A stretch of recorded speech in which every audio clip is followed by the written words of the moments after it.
Hey everybody, Brian here with a quick video on creating subscales from multiple responses in SPSS.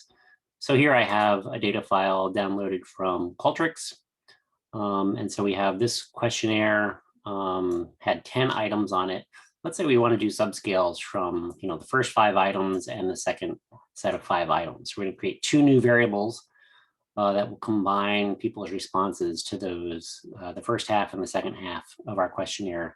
One thing to bear in mind when you're using subscales is that oftentimes some of the items will be reverse scored. I've already done a video on that.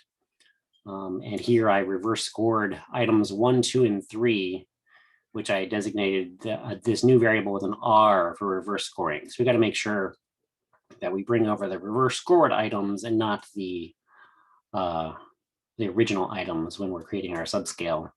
But it's pretty straightforward. You just got to transform compute variable. And we need to call this, give this a new name. So we'll call this first half.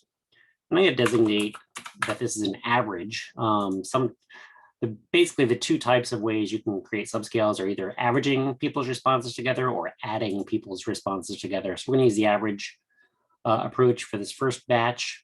And you can use the mean function in SPSS. If you forget how to do that, over here in the function group, go to statistical and mean, and it'll show you a little hint on how to do that. But you don't have to do that. You can just type the word mean and open parentheses. And then we're going to just bring our variables over into those parentheses separated by commas. So let's bring over the reverse scored version of Q15 1, 2, and 3. And then we'll bring over 4 and 5. Like that, close our parentheses, and it'll create a new variable with the average already of those 5 elements right there. So the other way that you can create a subscale is with the sum. So I'll show you, it's a pretty similar functionality. We'll call this second half, and we'll note that this is the sum. In terms of whether you should do the average or the sum, first and foremost, you should check your documentation, like where you got your measure from. If it's from a previously published study, they'll undoubtedly tell you whether to add the items together or to average the items together. Generally, if you don't have that information, I would prefer the average, just because when you average, if people leave out questions, the average is going to give you the average of the ones that they responded to.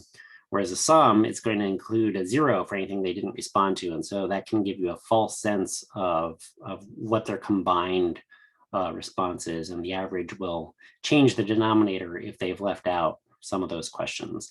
But we also have here under the functions, the sum version, it takes the same format as the average. So let's go ahead and just plug that in, and we'll do the sum for the second half of our Q15 questions. So pull these over, separated by commas, and it's just that straightforward. However, one thing that you should do when you're creating subscales is to test the reliability of these responses using something like Chromebox Alpha. I will quickly point that out. If you go here under scale, you can do a reliability analysis, but I'm going to save that for another video just to keep these as short and efficient as possible. But before we sign off here, let's just go over here and check. And yeah, this time we have a sum of those 5 responses for each person to create a new variable. All right, thanks a lot, and let me know if you have questions.